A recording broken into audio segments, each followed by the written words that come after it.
It's that time of year again when people in rural and not so rural areas might see a black bear roaming through their backyard. And there have been many sightings across the region this spring.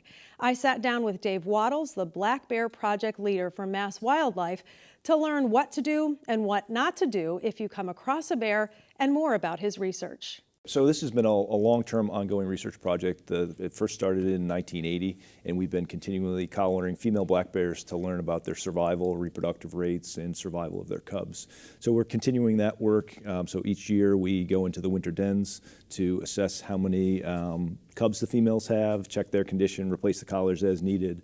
But we're also now using GPS collars, so satellite tracking collars, so we're getting really fine-scale movement and habitat use information on the bears as well. Okay, talk a little bit about the population of black bears in Western Mass. Yeah, our population is essentially continuing to grow from, bears used to be all the way to Boston and throughout, before colonists came.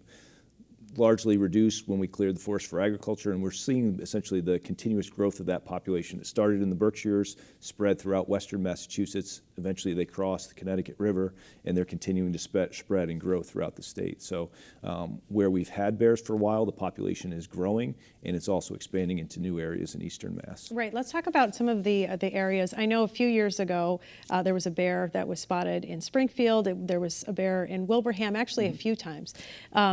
What is happening that, they're showing up in neighborhoods? Unfortunately, that's one of the big issues we have in a place like Massachusetts is bears are going there to find foods. Unfortunately, in modern human society, we have so much food in our backyards, around our houses, in our neighborhoods that they're finding that it's a very easy place to go and find foods, particularly bird feeders. So bird feeders are a high-calorie source of foods that people refill constantly, so bears know they can go to people's backyards, onto their decks to find this food, and that's why they end up in neighborhoods. And so are they typically coming, like, if you're talking about the Springfield area, are they coming from Belchertown? They're coming from the Berkshires? Where are they coming from? And so essentially it is bears that slowly, 20 years ago, came from the Berkshires, crossed the Connecticut River, but they would have run into Springfield right away, so they couldn't get around Springfield or through Springfield, so they've slowly expanded through the Amherst area, Belchertown, down through, and those are the bears you're now seeing kind of to the east of Springfield now. And so what do they typically eat? So bears are going to eat they're omnivorous, they'll eat all sorts of different foods. So this time of year, it's skunk cabbage, so different types of vegetation that's coming up. And then as different foods become available throughout the year, they'll change to different foods. So they'll eat insects, bees' nests are a natural source of their food, berries throughout the summer, and then acorns are an important fall food.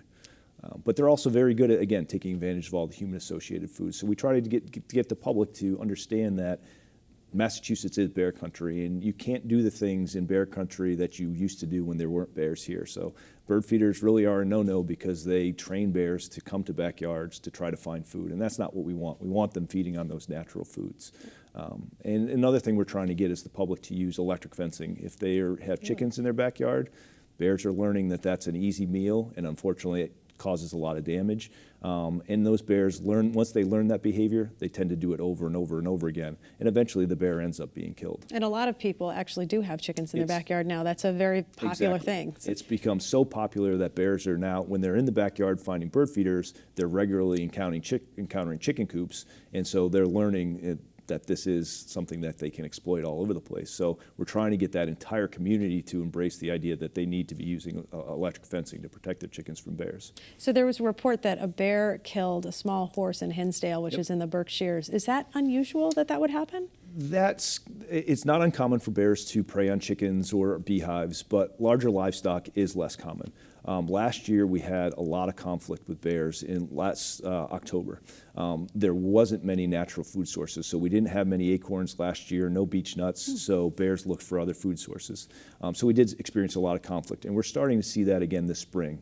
Those bears went into the den hungry, they're coming out hungry, and so that was likely what that was. But typically the larger livestock like horses, goats, that's less common. Okay, what do you do if you're on a hike and you see a bear? Yep. Fortunately, bears aren't naturally aggressive towards people, so make sure the bear knows you're there. So, hey bear, start talking to it. But how? Are you like shouting, like authoritatively, in a loud, or are you firm calm? voice? So make sure try to be calm. Not like really screaming at it, but calmly, assertively, and then back up. Make yourself look big, but back up. Never turn and run from the bear, but slowly increase your space from the bear.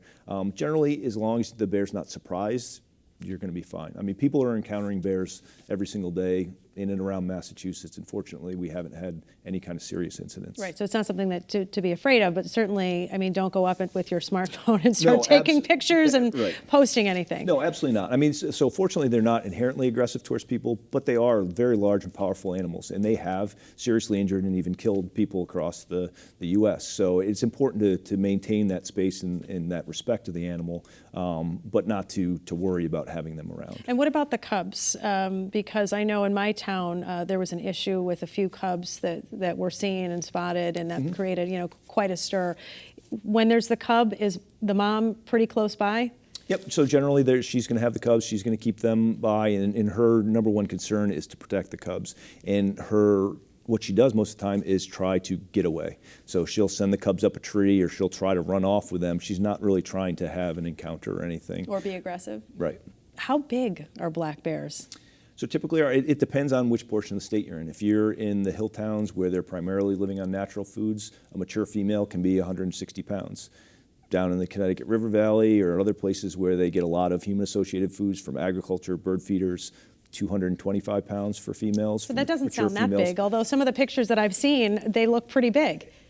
Everyone always overestimates the size and weight of a bear because their coat is still fluffy and it makes them look larger than they actually are. But we do have males that are 450 to 500 pounds, so they can be twice the size or more than the females. Obviously, there must be a challenge with real estate development, right? Pretty much taking their homes, in this situation. How has that affected your work and the population as well? Yeah, and so bears are amazingly adaptable at using the areas, the areas of natural forest and wetland habitat in and around these developments. What we need the public to do is to clean up their act around their homes and neighborhoods. If they do that, the bears will stay in the forest and can find natural foods there, and it keeps them from spending time in the neighborhoods.